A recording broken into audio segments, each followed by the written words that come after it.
I'm going to plant some of these elephant garlic bulbils.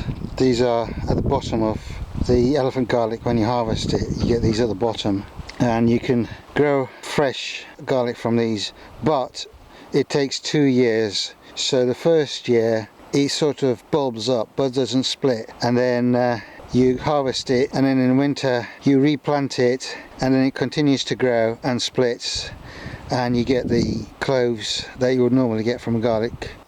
This bed had the courgettes in, and there were pumpkins trailing through here, so I waited till all that's gone. It's amazing how much space this privet takes up.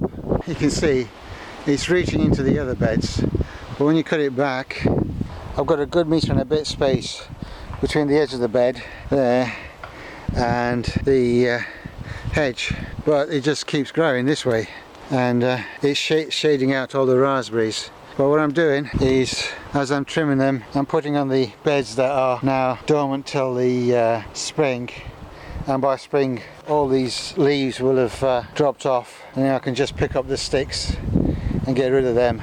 The first thing I'm going to do is to plant these. Now some people soak them. Personally I don't bother, because our soil is wet enough. If you were on a dry area then you might have to soak them, but I don't bother. Now if you think of it as a normal clove of garlic, this is the base plate and that is the top, and there's a growing tip down there. So what you want to do is, just to help it out, just nick the top little bit off the woody bit. You can take a little bit more off, because you don't want to cut it too far down, because if you cut the growing tip then it's had it. But if you can cut a little bit off, and what that will do is, the wind has just knocked off all my garlic all over the place, is it just helps this to break out. This one is a little tidgy one. That's a good sized one. This one is a small one, so I'm not going to plant this. So what I'm going to do is take off all of this so you can actually see what's underneath it. Try not to. No, not again! So kids, don't try this at home. So if I peel that, you can see it's quite a hard shell. It's not a sort of hazelnut shell, but it's quite a hard shell that it's got to work through.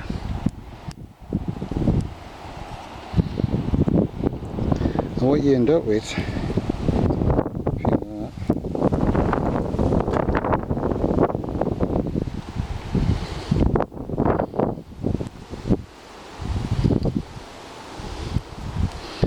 is that, which looks like a brown garlic. And if I cut into that now, cut into it that way, you can see that there's another shell there, and then you've got the garlic. So it's got to work hard to break through all of that. So that's why we sort of nick the top off to help it out. Obviously, because of the size, I'm not going to plant them too deep, but I will plant them about, oops.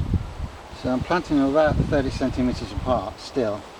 I mean, you could get away with planting them closer, because obviously they're not going to grow to full size, but I've got the space, so I'll give them a bit of space. And next year I'll be able to harvest these and then replant them in the autumn. Right, the next step is to mulch this bed with some leaves.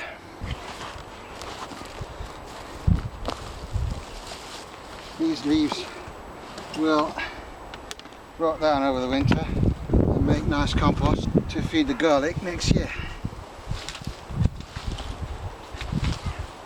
Right, well that's that bed mulched with leaves, and I haven't covered all of the privet branches, so I remember where they are. Once everything's composted, it'll be easy enough to fish out the sticks, so I'm not worried about that. Well, this bed of physalis is done. Didn't produce much, so I'm going to cut this stuff out, mulch it for the winter, and where we've got some perennial weeds such as dock and buttercups coming up, I'm going to cover them with thick layers of newspaper, and that should stop them growing through the winter. The only thing I'm going to leave is the comfrey. I'm not going to pull these out. What I'm going to do is chop and drop these in what become mulch. and feed the soil. Right, I've cut those out. Now I've left the roots in. Well, that's this bed put to bed for the winter, if you excuse the pun. Really, it was very little effort apart from fetching the bricks. It only took a few minutes, and if I'd been trying to dig it over and dig out all the weed roots, I'd be there all morning. So a few minutes as opposed to 2-3 hours. That's quite a good saving, and I haven't destroyed the soil structure.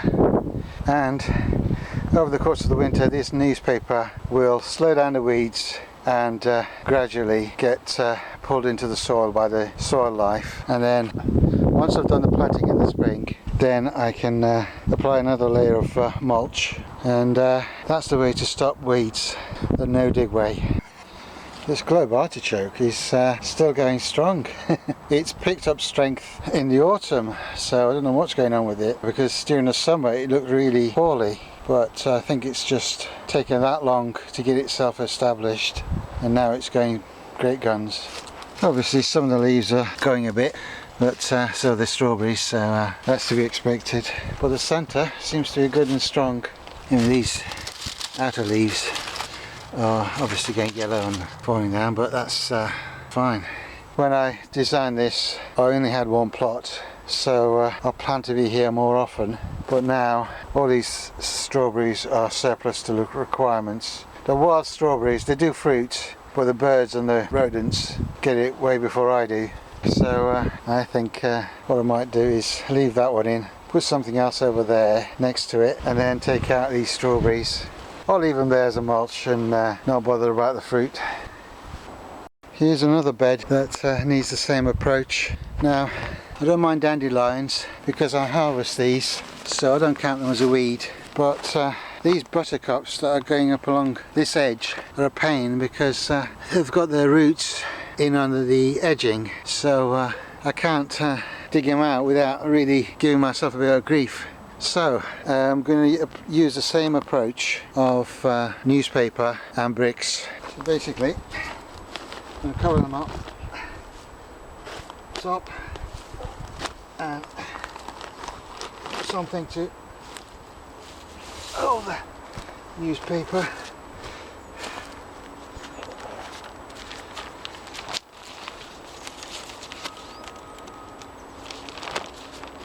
Fortunately, the wind is not blowing today, so that's a good thing. So just overlap these.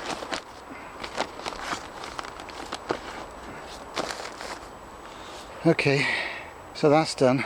Now that's going to retard the buttercup for a few months, and be a lot easier to deal with in the spring.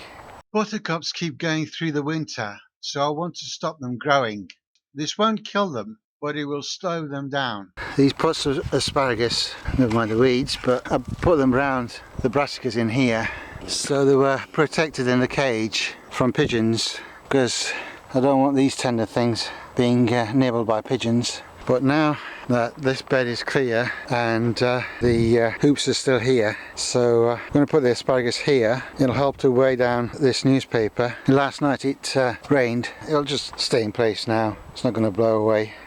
And put some netting over the top of it, and the asparagus can sit there till I can put it into a bed in the spring. Right, I put those asparagus up in this bed, and the fact that they've got a brick wall behind them and I've put a load of bricks around them, that will give them a bit of heat protection, not a lot, but a little bit of thermal mass around them. It will help in the spring to make them come back to life. It's not going to make much difference in the winter, but in the spring it should help them.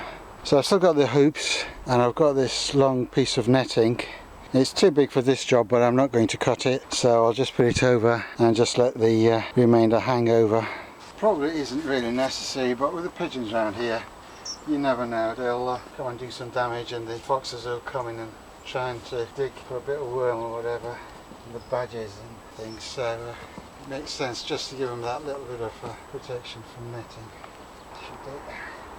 Because obviously the fronds will die back over the winter, but I just don't want pigeons and birds and things coming in and digging in now. So put a couple at that end.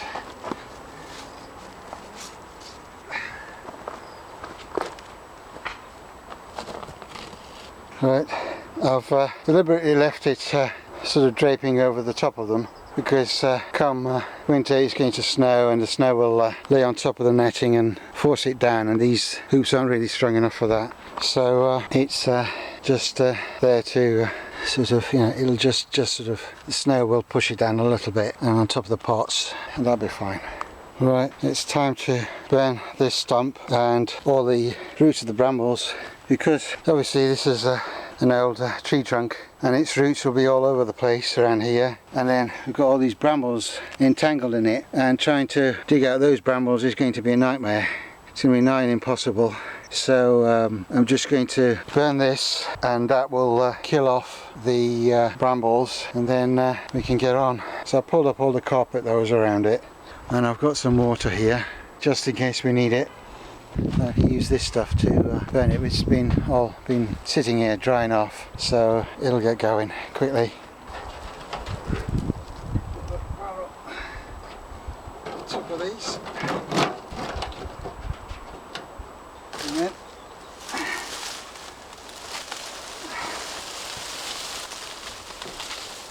go around it with some of this dry stuff. And then I've got these bits of pallet that are broken and they're good to everybody, so